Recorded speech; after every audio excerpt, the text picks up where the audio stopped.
Recording by Tim Ferreira. Democracy and Education by John Dewey. Preface. The following pages embody an endeavor to detect and state the ideas implied in a democratic society, and to apply these ideas to the problems of the enterprise of education. The discussion includes an indication of the constructive aims and methods of public education as seen from this point of view, and a critical estimate of the theories of knowing and moral development which were formulated in earlier social conditions, but which still operate, in societies nominally democratic, to hamper the adequate realization of the democratic ideal. As will appear from the book itself, the philosophy stated in this book connects the growth of democracy with the development of the experimental methods in the sciences, evolutionary ideas in the biological sciences, and the industrial reorganization, and is concerned to point out the changes in subject matter and method of education indicated by these developments. Hearty acknowledgments are due to Dr. Goodsell of Teachers College for criticisms, to Professor Kilpatrick of the same institution for criticisms, and for suggestions regarding the order of topics of which I have freely availed myself, and to Miss Elsie Ripley Clapp for many criticisms and suggestions. The two first named have also been kind enough to read the proof sheets. I am also greatly indebted to a long line of students, whose successive classes span more years than I care to enumerate. John Dewey, Columbia University, New York City, August 1915. End of Preface. Democracy and Education by John Dewey. Chapter 1. Education as a Necessity of Life. 1. Renewal of life by transmission. The most notable distinction between living and inanimate beings is that the former maintain themselves by renewal. A stone, when struck, resists. If its resistance is greater than the force of the blow struck, it remains outwardly unchanged. Otherwise, it is shattered into smaller bits. Never does the stone attempt to react in such a way that it may maintain itself against the blow, much less so as to render the blow a contributing factor to its own continued action. While the living thing may easily be crushed by superior force, it nonetheless tries to turn the energies which act upon it into means of its own further existence. If it cannot do so, it does not just split into smaller pieces, at least in the higher forms of life, but loses its identity as a living thing. As long as it endures, it struggles to use surrounding energies in its own behalf. It uses light, air, moisture, and the material of soil. To say that it uses them is to say that it turns them into means of its own conservation. As long as it is growing, the energy it expends in thus turning the environment to account is more than compensated for by the return it gets. It grows. Understanding the word control in this sense, it may be said that a living being is one that subjugates and controls for its own continued activity the energies that would otherwise use it up. Life is a self-renewing process through action upon the environment. In all the higher forms, this process cannot be kept up indefinitely. After a while, they succumb, they die. The creature is not equal to the task of indefinite self-renewal. But continuity of the life process is not dependent upon the prolongation of the existence of any one individual. Reproduction of other forms of life goes on in continuous sequence, and though, as the geological record shows, not merely individuals but also species die out, the life process continues in increasingly complex forms. As some species die out, forms better adapted to utilize the obstacles against which they struggled in vain come into being. Continuity of life means continual readaptation of the environment to the needs of living organisms. We have been speaking of life in its lowest terms, as a physical thing. But we use the word life to denote the whole range of experience, individual and racial. When we see a book called The Life of Lincoln, we do not expect to find within its covers a treatise on physiology. We look for an account of social antecedents, a description of early surroundings, of the conditions and occupations of the family, of the chief episodes in the development of character, of signal struggles and achievements, of the individual's hopes, tastes, joys, and sufferings. In precisely similar fashion, we speak of the life of a savage tribe, of the Athenian people, of the American nation. Life covers customs, institutions, beliefs, victories and defeats, recreations and occupations. We employ the word experience in the same pregnant sense, and to it, as well as to life in the bare physiological sense, the principle of continuity through renewal applies. With the renewal of physical existence goes, in the case of human beings, the recreation of beliefs, ideals, hopes, happiness, misery, and practices. The continuity of any experience through renewing of the social group is a literal fact. Education, in its broadest sense, is the means of the social continuity of life. Every one of the constituent elements of a social group, in a modern city as in a savage tribe, is born immature, helpless, without language, beliefs, ideas, or social standards. Each individual, each unit who is the carrier of the life experience of his group, in time passes away. Yet the life of the group goes on. The primary ineluctable facts of the birth and death of each one of the constituent members in a social group determines the necessity of education.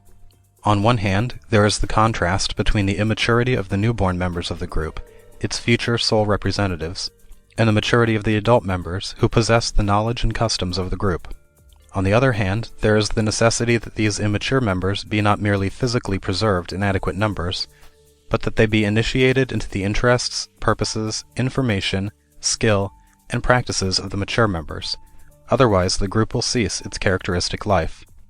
Even in a savage tribe, the achievements of adults are far beyond what the immature members would be capable of if left to themselves. With the growth of civilization, the gap between the original capacities of the immature and the standards and customs of the elders increases. Mere physical growing up, mere mastery of the bare necessities of subsistence, will not suffice to reproduce the life of the group. Deliberate effort and the taking of thoughtful pains are required. Beings who are born not only unaware of, but quite indifferent to, the aims and habits of the social group have to be rendered cognizant of them and actively interested. Education, and education alone, spans the gap. Society exists through the process of transmission quite as much as biological life. This transmission occurs by means of communication of habits of doing, thinking, and feeling from the older to the younger. Without this communication of ideals, hopes, expectations, standards, opinions, from those members of society who are passing out of the group life to those who are coming into it, social life could not survive. If the members who compose a society lived on continuously, they might educate the new-born members, but it would be a task directed by personal interest rather than social need. Now it is a work of necessity. If a plague carried off the members of a society all at once, it is obvious that the group would be permanently done for. Yet the death of each of its constituent members is as certain as if an epidemic took them all at once. But the graded difference in age, the fact that some are born as some die, makes possible through transmission of ideas and practices the constant reweaving of the social fabric. Yet this renewal is not automatic. Unless pains are taken to see that genuine and thorough transmission takes place, the most civilized group will relapse into barbarism and then into savagery. In fact, the human young are so immature that if they were left to themselves without the guidance and succor of others, they could not even acquire the rudimentary abilities necessary for physical existence. The young of human beings compare so poorly in original efficiency with the young of many of the lower animals, that even the powers needed for physical sustentation have to be acquired under tuition. How much more, then, is this the case with respect to all the technological, artistic, scientific, and moral achievements of humanity? 2. Education and communication. So obvious indeed is the necessity of teaching and learning for the continued existence of a society, that we may seem to be dwelling unduly on a truism. But justification is found in the fact that such emphasis is a means of getting us away from an unduly scholastic and formal notion of education. Schools are, indeed, one important method of the transmission which forms the dispositions of the immature, but it is only one means, and, compared with other agencies, a relatively superficial means. Only as we have grasped the necessity of more fundamental and persistent modes of tuition can we make sure of placing the scholastic methods in their true context. Society not only continues to exist by transmission, by communication, but it may fairly be said to exist in transmission, in communication. There is more than a verbal tie between the words common, community, and communication. Men live in a community in virtue of the things which they have in common, and communication is the way in which they come to possess things in common. What they must have in common in order to form a community or society are aims, beliefs, aspirations, knowledge, a common understanding, like-mindedness, as the sociologists say. Such things cannot be passed physically from one to another, like bricks. They cannot be shared as persons would share a pie by dividing it into physical pieces. The communication which ensures participation in a common understanding is one which secures similar emotional and intellectual dispositions, like ways of responding to expectations and requirements. Persons do not become a society by living in physical proximity, any more than a man ceases to be socially influenced by being so many feet or miles removed from others. A book or a letter may institute a more intimate association between human beings separated thousands of miles from each other than exists between dwellers under the same roof. Individuals do not even compose a social group because they all work for a common end. The parts of a machine work with a maximum of cooperativeness for a common result, but they do not form a community. If, however, they were all cognizant of the common end, and all interested in it so that they regulated their specific activity in view of it, then they would form a community. But this would involve communication. Each would have to know what the other was about, and would have to have some way of keeping the other informed as to his own purpose and progress. Consensus demands communication. We are thus compelled to recognize that within even the most social groups there are many relations which are not as yet social. A large number of human relationships in any social group are still upon the machine-like plane. Individuals use one another so as to get desired results, without reference to the emotional and intellectual disposition and consent of those used. Such uses express physical superiority or superiority of position, skill, technical ability, and command of tools, mechanical or physical.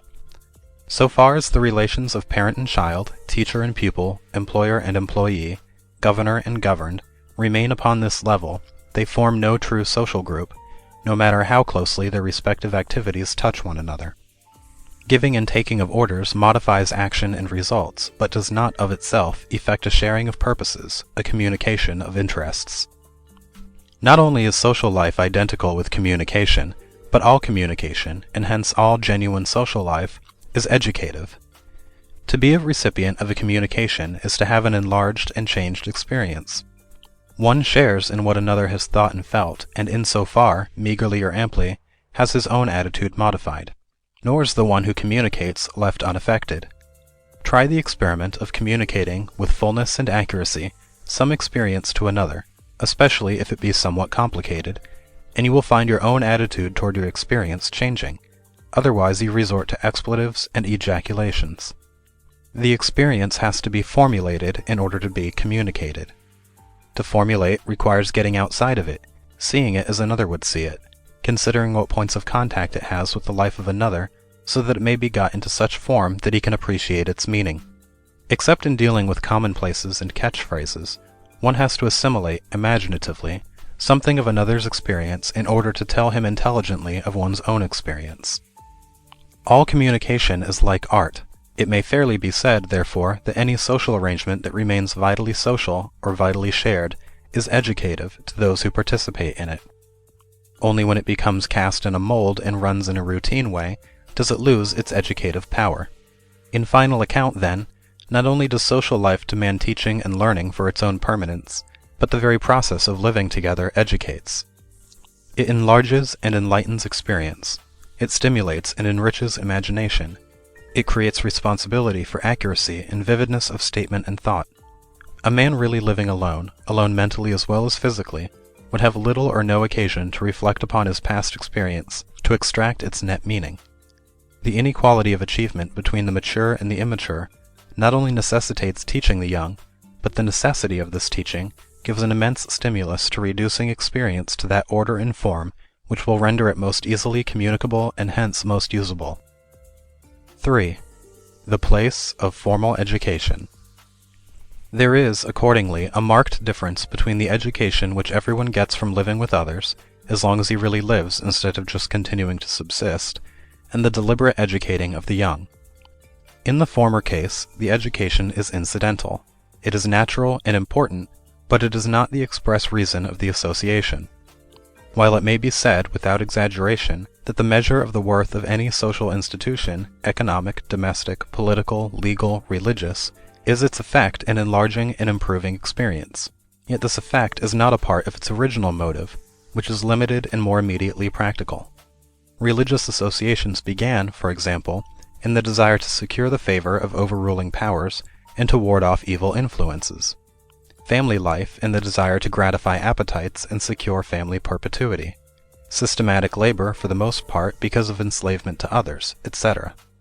Only gradually was the byproduct of the institution, its effect upon the quality and extent of conscious life, noted, and only more gradually still was this effect considered as a directive factor in the conduct of the institution.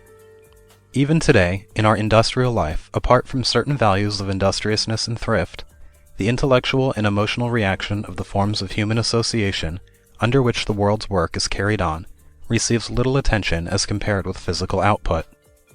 But in dealing with the young, the fact of association itself as an immediate human fact gains in importance. While it is easy to ignore in our contact with them the effect of our acts upon their disposition, or to subordinate that educative effect to some external and tangible result, it is not so easy as in dealing with adults. The need of training is too evident. The pressure to accomplish a change in their attitude and habits is too urgent to leave these consequences wholly out of account. Since our chief business with them is to enable them to share in a common life, we cannot help considering whether or no we are forming the powers which will secure this ability. If humanity has made some headway in realizing that the ultimate value of every institution is its distinctively human effect, its effect upon conscious experience, we may well believe that this lesson has been learned largely through dealings with the young. We are thus led to distinguish between the broad educational process which we have been so far considering, a more formal kind of education, that of direct tuition or schooling. In undeveloped social groups we find very little formal teaching and training. Savage groups mainly rely for instilling needed dispositions into the young upon the same sort of association which keeps adults loyal to their group. They have no special devices, material, or institutions for teaching, save in connection with initiation ceremonies by which the youth are inducted into full social membership. For the most part, they depend upon children learning the customs of the adults, acquiring their emotional set and stock of ideas by sharing in what the elders are doing. In part, this sharing is direct, taking part in the occupations of adults and thus serving an apprenticeship. In part, it is indirect, through the dramatic plays in which children reproduce the actions of grown-ups and thus learn to know what they are like. To savages it would seem preposterous to seek out a place where nothing but learning was going on in order that one might learn. But as civilization advances, the gap between the capacities of the young and the concerns of adults widens. Learning by direct sharing in the pursuits of grown-ups becomes increasingly difficult except in the case of the less advanced occupations. Much of what adults do is so remote in space and in meaning that playful imitation is less and less adequate to reproduce its spirit. Ability to share effectively in adult activities thus depends upon a prior training given with this end in view. Intentional agencies, schools, and explicit material, studies, are devised. The task of teaching certain things is delegated to a special group of persons. Without such formal education, it is not possible to transmit all the resources and achievements of a complex society. It also opens a way to a kind of experience which would not be accessible to the young if they were left to pick up their training in informal association with others, since books and the symbols of knowledge are mastered. But there are conspicuous dangers attendant upon the transition from indirect to formal education. Sharing in actual pursuit, whether directly or vicariously in play, is at least personal and vital. These qualities compensate, in some measure, for the narrowness of available opportunities. Formal instruction, on the contrary, easily becomes remote and dead, abstract and bookish, to use the ordinary words of depreciation. What accumulated knowledge exists in low-grade societies is at least put into practice. It is transmuted into character. It exists with the depth of meaning that attaches to its coming within urgent daily interests. But in an advanced culture, much which has to be learned is stored in symbols. It is far from translation into familiar acts and objects. Such material is relatively technical and superficial. Taking the ordinary standard of all reality as a measure, it is artificial, for this measure is connection with practical concerns. Such material exists in a world by itself, unassimilated to ordinary customs of thought and expression. There is the standing danger that the material of formal instruction will be merely the subject matter of the schools, isolated from the subject matter of life experience. The permanent social interests are likely to be lost from view. Those which have not been carried over into the structure of social life, but which remain largely matters of technical information expressed in symbols, are made conspicuous in schools. Thus we reach the ordinary notion of education, the notion which ignores its social necessity and its identity with all human association that affects conscious life, and which identifies it with imparting information about remote matters, and the conveying of learning through verbal signs, the acquisition of literacy.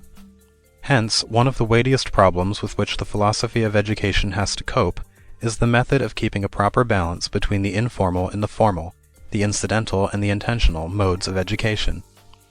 When the acquiring of information and of technical intellectual skill do not influence the formation of a social disposition, ordinary vital experience fails to gain in meaning, while schooling, in so far, creates only sharps in learning, that is, egoistic specialists.